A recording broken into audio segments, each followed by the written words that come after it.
ગુજરાતમાં લોકસભાની ચૂંટણી પૂર્ણ થઈ ગઈ છે, જો કે સુરતમાં હજુ ચૂંટણીનો માહોલ જોવા મળી રહ્યો છે। દેશભરમાંથી રોજગારી અર્થે સુરતમાં વસવાટ કરતા લોકો માટે હજુ પ્રચાર થઈ રહ્યો છે। દેશભરમાંથી રોજગારી અર્થે સુરતમાં વસવાટ કરતા લોકો માટે હજુ પ્રચાર શરૂ થઈ રહ્યો છે। સુરતમાં હિન્દી ભાષી વિસ્તારોમાં ભાજપ દ્વારા બેનર લગાડવામાં આવ્યા છે, જેમાં યુપીમાં વસતા પોતાના સ્નેહીજનોને ફોન કરી ભાજપ તરફી મતદાન કરવાની અપીલ કરવામાં આવી રહી છે। બેનરમાં ફોન કરનારને CR પાટીલ સાથે ચા નાસ્તા અને ફોટાની તક મળશે તેવી લાલચ પણ આપવામાં આવી રહી છે।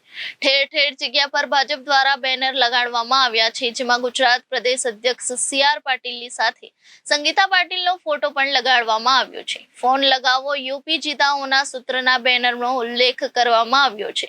બેનરમાં લખવામાં આવ્યું છે કે જે વ્યક્તિ યુપીના 20 લોકોને ફોન કરી ભાજપને જીતાડવાની અપીલ કરશે તેને ભાજપના પ્રદેશ અધ્યક્ષ CR પાટીલ સાથે ચા નાસ્તો કરવાની તક મળશે।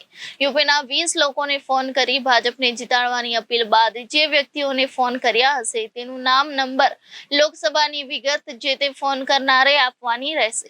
ત્યારબાદ 4 જૂન પછી આ વ્યક્તિએ ભાજપના પ્રદેશ અધ્યક્ષ CR પાટીલ સાથે ચા નાસ્તો કરવાની તક આપવામાં આવશે તેવી વાત કરવામાં આવી છે। સુરતથી એક ગ્રુપ પ્રચાર માટે યુપી ગઈ છે, ત્યારબાદ આ પ્રકારનો પ્રચાર ભાજપને કેટલો લાભ પહોંચાડશે તે તો આગામી સમયમાં જ ખબર પડશે।